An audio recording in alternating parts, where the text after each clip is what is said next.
Единственное минус, что он тяжелый, так что выдираем чеку, в принципе, если чеку выдираем, берем за ручку, мы как мужчины, мы его можем сильно поднять и зафиксировали до этого, зафиксировали раз, чтобы он не находился, не болтался.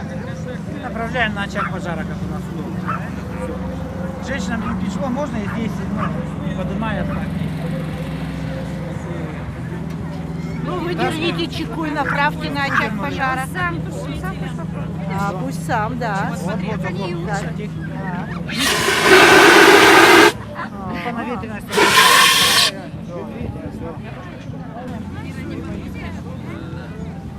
Все, да?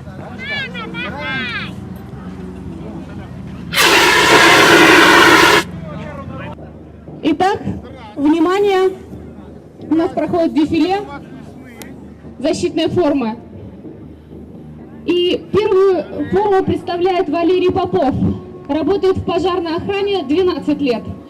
На нем боевая одежда пожарного.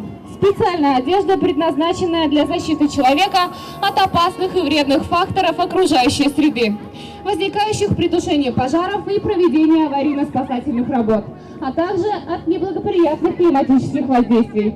Костюм теплоотражающий предназначен для защиты человека от воздействия резких и многократно повторяющихся перепадов высоких температур, теплового излучения пламени, а также от воды и поверхностно-активных веществ при тушении пожаров и проведении аварийно-спасательных работ.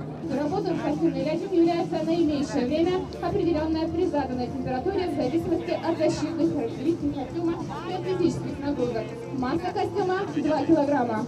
Работает в пожарной охране полгода. На нем изолирующий костюм, средства комплексной индивидуальной Пары, аммиак, количество кислорода в воздухе, содержание. Я тоже, оказывается, кислород уже не потребляю.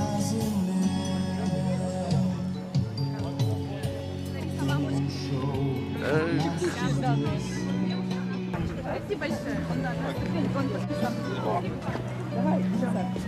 На ступеньки встань, на ступеньки. Назад. Вот. Держись там, теперь за руку держись и поднимайся. Вот сам. Посмотри там внутри что. Господи, да. Вот. Ну что там? Руль, еще что там есть.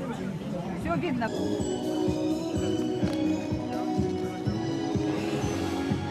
Так, пачки, да? Так, подбородок поставь, вес, вот так выйдите. Сейчас держи крепко.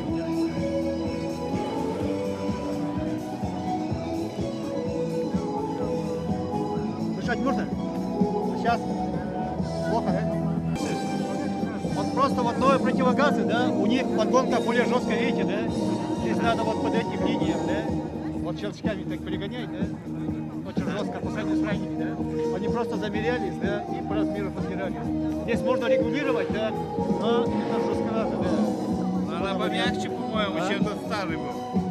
Но здесь есть свои плюсы, здесь обтюратор, который плотно прилегает, да. Вот я начну его смещать, видите, да, уже волосы у нас. Все это регулируется, все это, больно, да? Все делается, видите, да, вот здесь есть регулятор, видите, на месте, да. Они уже и волосы защемляют, а тут разовое надевание, да, шлем маски.